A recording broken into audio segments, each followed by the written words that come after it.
आज की प्रेस वार्ता में मेरे साथी अश्विनी जी और मैं आप सभी का हृदय से स्वागत करते हैं। सबसे पहले तो आज प्रधानमंत्री मोदी जी का जन्मदिन है। पूरे देश में कई संस्थाएं जन्मदिन को सेवा पखवाड़े के नाम से मनाने का निर्णय किया है, जो हर साल करते हैं।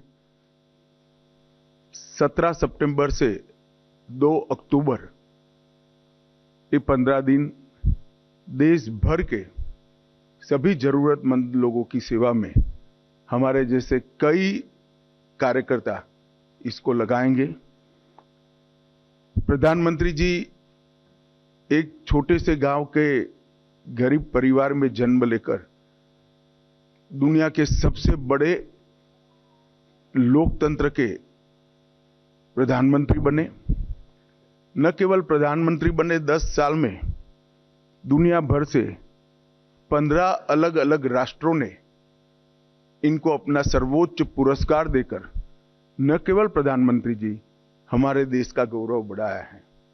आज देश की 140 करोड़ की जनता बहुत मन के साथ इनके दीर्घायुष के लिए प्रभु प्रार्थना कर रही है। मैं और अश्विनी जी भी वो प्रभु प्रार्थना के साथ अपने आप को संबद्ध करते हैं। मित्रों, आज की प्रेस वार्ता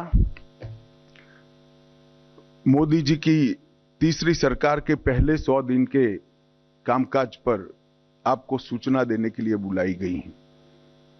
जैसा आप जानते हैं, लगातार 10 साल भारत के विकास को समर्पित, भारत की सुरक्षा को समर्पित और भारत के गरीबों के कल्याण को समर्पित सरकार चलाने के बाद इस आम चुनाव में तीसरी बार भारतीय जनता पार्टी को और हमारे साथी दलों को सरकार बनाने का एक जनादेश जनता ने दिया। इसके परिणाम स्वरूप 60 साल के बाद पहली बार कोई एक नेता तीसरी बार अपनी घोषणा के साथ देश का प्रधानमंत्री बनकर देश का नेतृत्व कर रहा है। 60 साल के बाद पहली बार देश में राजनीतिक स्थिरता का माहौल आया है और नीतियों के सातत्य को भी हमने अनुभव किया है। और नीतियों की दिशा, नीतियों की गति और नीतियों को क्रियान्वयन करने की सटीकता, ये तीनों 10 साल तक बरकरार रखकर 11वें साल में प्रवेश करना, मैं मानता हूं, बहुत कठिन है।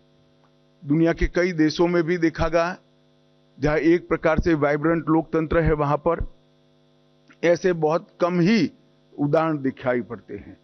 और इसका कारण है कि इस 10 साल में देश की बाहरी सुरक्षा, देश की आंतरिक सुरक्षा और देश की रक्षा प्रणाली, इसको मजबूत कर एक सुरक्षित भारत बनाने में नरेंद्र मोदी सरकार ने बहुत बड़ी सफलता मोदी जी के नेतृत्व में प्राप्त की है।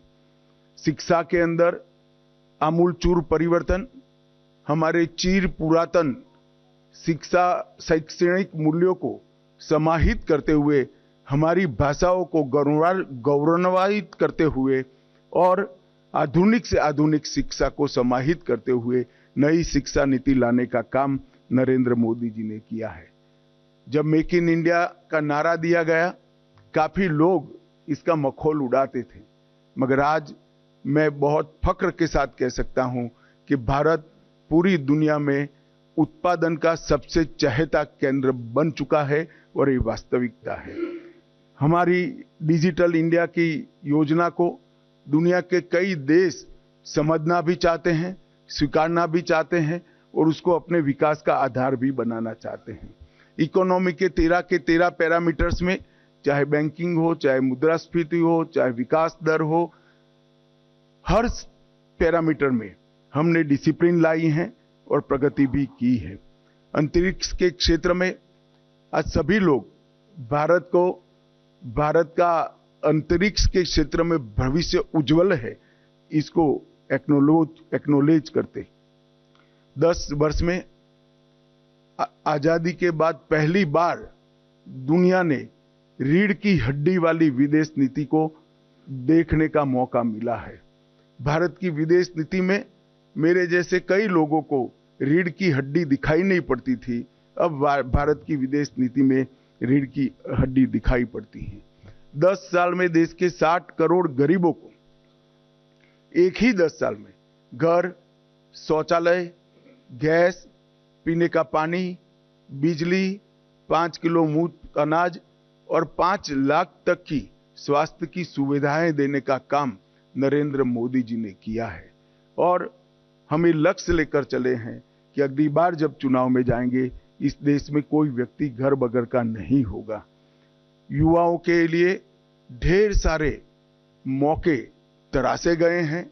अमृतकाल का जब वर्ष आया, मैं इसका साक्षी हूं, कई सारे सुझाव आए थे और मोदी जी ने हमेशा की तरह अपनी अनूठी स्टाइल से अमृत काल के वर्ष को इस तरह से मनाया कि जब अमृत काल का वर्ष समाप्त हुआ तो अमृत काल शुरू हुआ और 140 करोड़ लोग 2047 में महान भारत की रचना के संकल्प के साझीदार बने और भारत के विकास की यात्रा के भी साझीदार बने।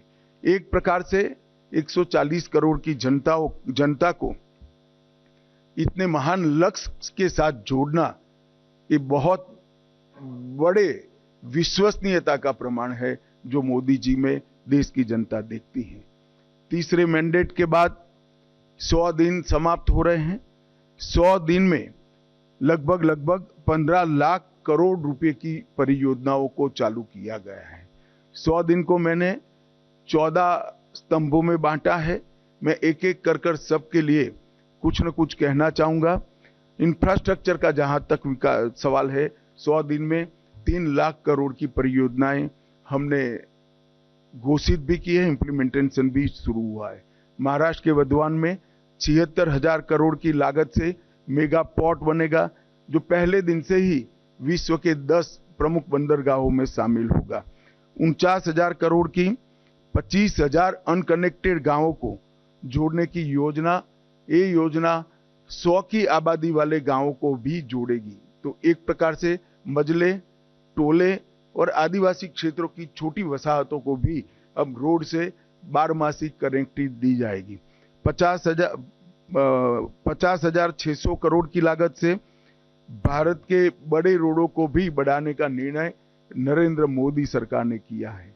वाराणसी में लाल बहादुर शास्त्री इंटरनेशनल एयरपोर्ट, पश्चिम बंगाल में बागडोगरा, बिहार में बिहटा में उन्नयन और अगत्ती और मिनीकोय में नवी हवाई पट्टी बनाकर पर्यटन को बढ़ावा देने के लिए आगे बढ़े हैं।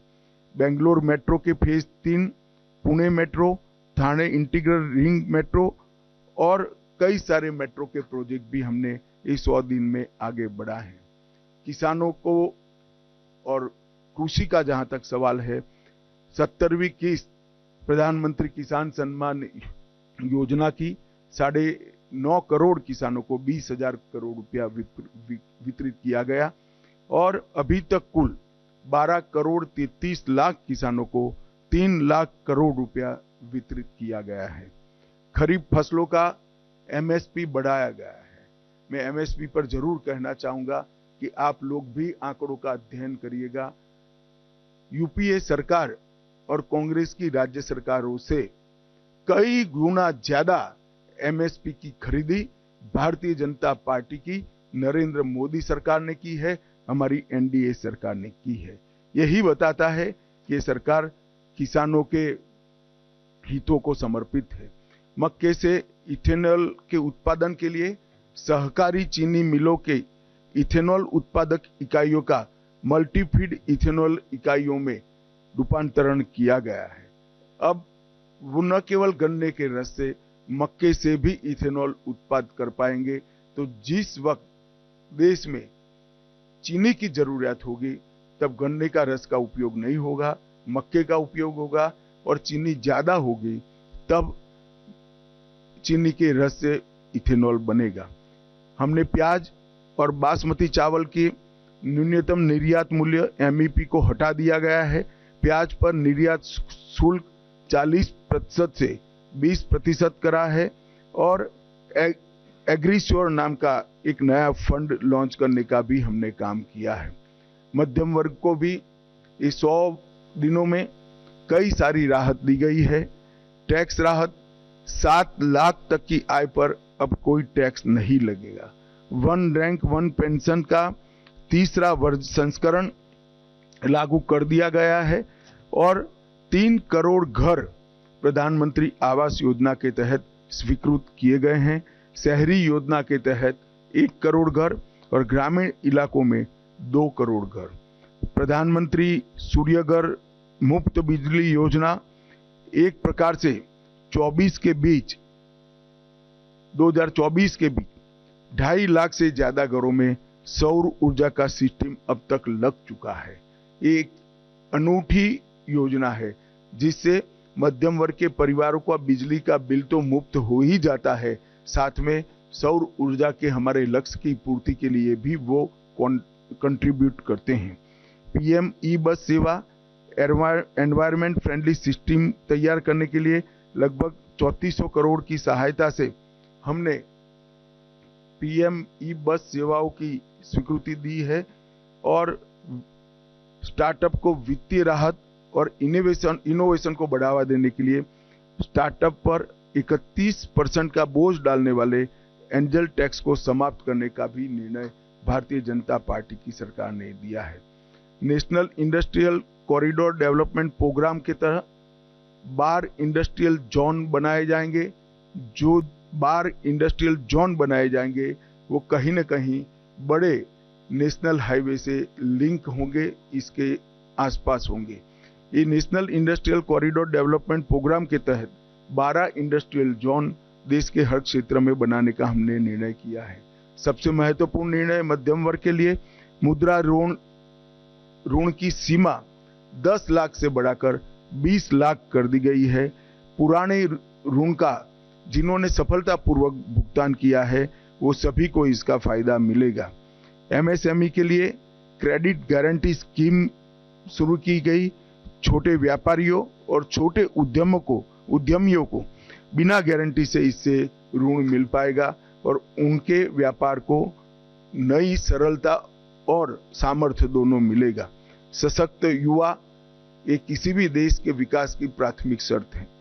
2 लाख करोड़ के पीएम पैकेज की घोषणा हमने की है जो 5 साल में 4 करोड़ 10 लाख युवाओं को इसका लाभ पहुंचने वाला है। 1 करोड़ युवाओं को टॉप कंपनी में इंटर्नशिप के अवसर, अलाउंस और एक मुश्त सहायता राशि देने का भी निर्णय हमारी सरकार ने किया है। केंद्र सरकार ने भी लगभग कई हजार नियुक्तियों की घोषणा की है। कैपिटल एक्सपेंडिचर को बढ़ाकर 11,11,000 करोड़ तक पहुंचाना ये अपने आप में एक मील का पत्थर है। इससे कई युवाओं को रोजगारी के नए अवसर पैदा होंगे और हमारा इंफ्रास्ट्रक्चर भी मजबूत होगा। पीएलआई स्कीम और 12 इंडस्ट्रियल जोन के विकास से भी तजज्ञ युवाओं की नौकरियों का सृजन होगा। स्टार्टअप और एमएसएमई के लिए जो वित्तीय प्रोत्साहन हमने दिया है वो भी युवाओं के लिए कारगर साबित होने वाला है। दीनदयाल अंत्योदय योजना के तहत 10 करोड़ से अधिक महिलाओं को संगठित कर 90 लाख से अधिक स्वयं सहायता जूथ बनाए गए हैं और लखपति दीदी योजना के तहत 11 लाख नई लखपति दीदियों को ये 100 दिन में प्रमाण पत्र दिया गया है। 1 करोड़ से अधिक लखपति दीदियां प्रतिवर्ष 1 लाख रुपया सालाना कमाई कर रही है। ये महिलाओं के लिए 1 लाख का राशि एक स्वप्न माना जाता था, आज वो सम्मान के साथ अपना जीवन जी दे। इसके साथ पर्यटन दीदियों जो गाइड का काम करेगी, पर्यटन मित्रों और ड्रोन दीदी के माध्यम से सेल्फ हेल्प ग्रुप और युवाओं को पर्यटन से जोड़ने का काम भी हमने किया है। प्रधानमंत्री जनजातीय उन्नत ग्राम अभियान, इसके तहत 63,000 जनजातीय गांवों का पूर्ण विकास किया जाएगा जिससे 5 करोड़ आदिवासियों की आर्थिक स्थिति में सुधार आएगा। ये योजना के तहत गांव को प्राथमिक जरूरियातों से और प्राथमिक सुविधाओं से संपूर्ण युक्त किया जाएगा। अनुसूचित जनजाति के दिव्यांग व्यक्तियों के लिए 3 लाख नए पहचान पत्र एक अभियान चलाकर ये 100 दिन में दिए गए। एकलव्य मॉडल आवासीय विद्यालय एक नए पहलुओं के साथ, नए आयामों के साथ फिर से इंट्रोड्यूस हो रहा है। वक्फ संशोधन विधेयक 2024 वक्फ संपत्तियों के प्रबंधन और संरक्षण और उसके दुरुपयोग तीनों को कमिटेड है और आने वाले दिनों में पार्लियामेंट में इसको पारित किया जाएगा। आयुष्मान भारत योजना आज देश के कई करोड़ लोगों के जीवन का, सरल जीवन का आधार बनी हुई है। 5 लाख तक का स्वास्थ्य से जुड़ा सभी खर्चा एनडीए की नरेंद्र मोदी सरकार उठा रही है और ये प्रधानमंत्री जी का बड़ा महत्वाकांक्षी प्रोग्राम है। अब जैसा हमने हमारे घोषणा पत्र में वादा किया था, 70 वर्ष या उससे अधिक आयु के सभी वृद्ध नागरिकों को 5 लाख तक का मुफ्त कवरेज दिया जाएगा। इसमें जो गरीब घर में 70 साल से अधिक वाले लोग हैं उनको अपने कार्ड के अलावे और 5 लाख दिया जाएगा, तो उनका कवरेज एक प्रकार से 10 लाख तक किया जाएगा। करीब करीब 4.5 करोड़ परिवारों के 6 करोड़ वृद्ध नागरिकों को इसका फायदा मिलेगा। इसमें आय की कोई सीमा नहीं रखी गई है। 75,000 नई मेडिकल सीटें बढ़ाकर हम मेडिकल एजुकेशन के लिए विदेश पर की निर्भरता को लगभग समाप्त कर देंगे। हमारी पूरी रिक्वायरमेंट ये 75,000 सीट बढ़ने के साथ ही पूरी हो जाएगी और इसके लिए हमने 3 साल का लक्ष्य रखा है। नियमित टीकाकरण के लिए, उसको डिजिटल बनाने के लिए यूविन पोर्टल भी यही 100 दिन में शुरू किया गया और देश के डॉक्टरों की एक सेंट्रलाइज रिपोजिटरी बनाने का काम भी इसी 100 दिन में हुआ है। 23 अगस्त को पहला अंतरिक्ष दिन मनाया गया है। इससे किशोरों को और युवाओं को अंतरिक्ष के क्षेत्र में रुचि लेने के लिए, प्रोत्साहन देने के लिए और उनका हैंड होल्डिंग करने के लिए ढेर सारी योजनाएं शुरू की गई। अंतरिक्ष स्टार्टअप के लिए 1000 करोड़ के वेंचर कैपिटल फंड की योजना भी हुई। आपदा प्रबंधन के लिए राष्ट्रीय डेटाबेस और ग्रामीण भूमि रिकॉर्ड के लिए भुवन पंचायत पोर्टल भी शुरू किया गया। सेमीकंडक्टर, गुजरात के साणंद में सेमीकंडक्टर की इकाई स्थापित की गई और मैं आपको बड़े विश्वास के साथ बताता हूं कि आने वाले 10 सालों में भारत सेमीकंडक्टर के क्षेत्र में एक बहुत बड़ा प्लेयर बन के उभरेगा। लॉ एंड ऑर्डर का जहां तक सवाल है, पुराने ब्रिटिशरों ने बनाए हुए आपराधिक कानूनों को बदलकर 1 जुलाई 2024 को 3 नए कानून इंप्लीमेंट किए गए। भारतीय दंड संहिता, भारतीय नागरिक सुरक्षा संहिता और भारतीय साक्ष्य अधिनियम, भारतीय न्याय संहिता, भारतीय नागरिक सुरक्षा संहिता और भारतीय साक्ष्य अधिनियम, ये तीनों क्रिमिनल जस्टिस सिस्टम के पूर्ति करने वाले कानून आने वाले दिनों में हमारी क्रिमिनल जस्टिस सिस्टम को न केवल लोकभोग्य बनाएंगे, लोगों को न्याय मिलने का एक सरल रास्ता होगा, समय पर न्याय मिलने की शुरुआत होगी। और मैं बड़े विश्वास के साथ आपको बताना चाहता हूं कि 3 साल के बाद जब इसका कंप्लीट इम्प्लीमेंटेशन समाप्त होगा, हम दुनिया में सबसे आधुनिक क्रिमिनल जस्टिस सिस्टम रखने वाले देशों में से एक बन जाएंगे। शहरी बाढ़ प्रबंधन के लिए 6,350 करोड़ रुपए की नई योजना देश में पहली बार लाई गई। लद्दाख में 5 नए जिले बनाए गए। 25 जून को संविधान हत्या दिन मनाने का फैसला कर आने वाली पीढ़ी को इमरजेंसी जैसे काले दौर से देश को न गुजरना पड़े, इसलिए जागरूक करने का एक हमेशा के लिए प्रयास करने का निर्णय लिया गया। पूर्वोत्तर में हाइड्रो इलेक्ट्रिक परियोजनाओं की मंजूरी दी गई लगभग 4100 करोड़ रुपया के साथ, और राष्ट्रीय ग्रीन हाइड्रोजन मिशन को सेकंड ट्रेज को भी शुरू कर दिया गया।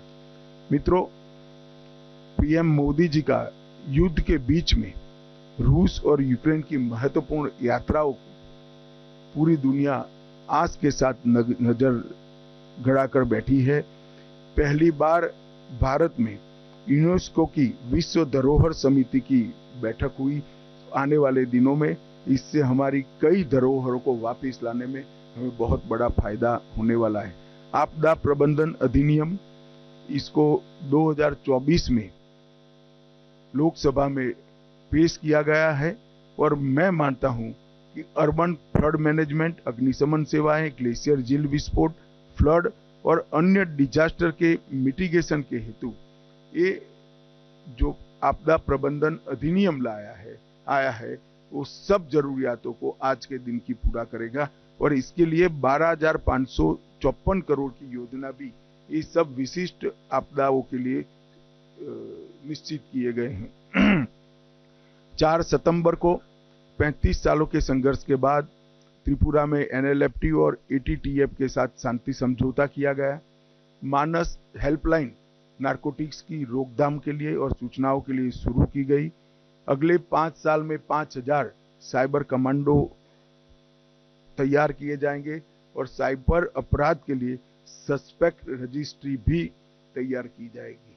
मित्रों, 100 दिन में इतना सारा जो काम उसको अंजाम देने में सफलता मिली है, उसका कारण है जब हम चुनाव में गए, राजनीतिक पार्टियां और चुने हुए प्रतिनिधि तो चुनाव में गए थे, परंतु मोदी जी ने चुनाव के 6 महीने पहले ही ब्यूरोक्रेसी को एक काम दिया था कि पाइपलाइन में जितनी भी चीजें पड़ी है, जो भी नई सरकार आएगी उसके लिए समाप्त कर रखे, जिससे देश के विकास के गति में बाधा न उत्पन्न हो।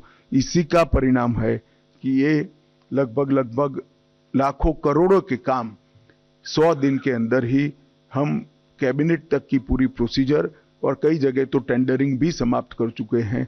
इसके कारण देश की विकास की गति न केवल बढ़ेगी, देश सुरक्षित संपन्न होगा और नई शिक्षा नीति को इंप्लीमेंट कर शिक्षा के क्षेत्र में भी हम आगे बढ़ेंगे। मैं आशा करता हूं कि मोदी जी के नेतृत्व में ये जो विकास का रथ चला है वो आगे पर भी चला रहेगा, इसका हम सभी को विश्वास है।